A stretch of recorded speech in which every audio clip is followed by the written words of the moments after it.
फिर हो नियत ये तेरी बेनकाब करेंगे, मज़लूमों के दिफा के हम असबाब करेंगे। अस्सलाम वालेकुम रहमतुल्लाहि व बरकातुहू।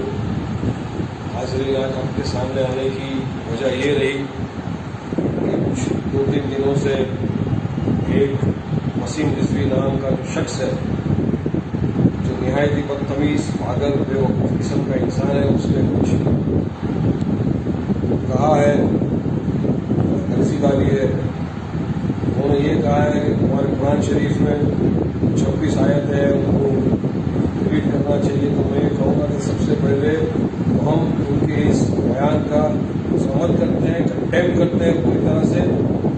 कुरान शरीफ जो है ये अल्लाह सुब्हानहू तआला की तरफ से नाजिल करी गई किताब है, जिसको हम पढ़ते हैं, जिसको हम समझते हैं, और उसमें किसी भी तरह की कोई ज़ेर ज़बर, किसी नुक्ते का कोई भी फर्क नहीं आ सकता।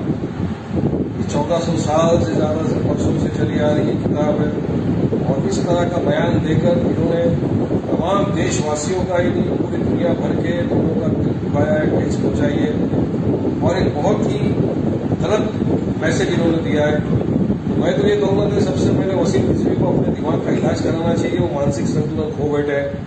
अब हमारे जो शिया भाई है, कल्बे सादिक, जवाद साहब, उन्होंने भी कहा है कि जो कहा है हम उनका समर्थन नहीं करते, सरासर गलत है, बेबुनियाद बात है। हर इंसान इस बात का कंडेम करता है, और मजलिस इत्तेहादुल मुस्लिमीन भी पूरी तरह से इस तरह के बेतुकी बयानबाजी का कंडेम करती है। और हम तो ये चाहेंगे प्रशासन को, हम कल मिलके पुलिस ऑफिसरों को लेटर भी देने वाले कि वसीम रिजवी के खिलाफ FIR दर्ज हो, उनके खिलाफ केस हो, और उनको सलाखों के पीछे डाला जाए, क्योंकि ऐसे शख्स को बाहर रहने का कोई अधिकार नहीं जो दूसरों के जज्बात के साथ खिलवाड़ करे और इस तरह की सांप्रदायिक तनाव को भड़काए। हम हमारे महान देश भारत में सब खुशी खुशी रहते हैं, एक साथ सब मिलकर चलते हैं, सेक्युलरिज्म प्लुरलिज्म को हम मानते हैं। गंगा जमुना तहजीब का प्रतीक है हमारा भारत। हम सब त्यौहार एक साथ मिलकर बनाते हैं, मगर इस तरह के कुछ लोग जो हमारे देश में घूम रहे हैं, ये सिर्फ चीप पब्लिसिटी पाने के लिए वसीम रिजवी ने इस तरह का बयान दिया।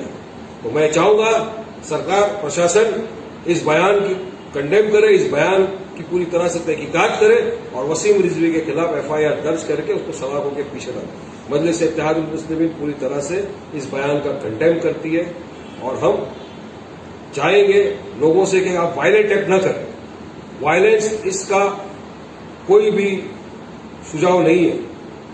हमको कानूनी प्रतिक्रिया लेना है, कानून है हमारे देश में, और हम कानूनी कार्रवाई करके इस शख्स वसीम रिजवी को सलाखों के पीछे भेजें।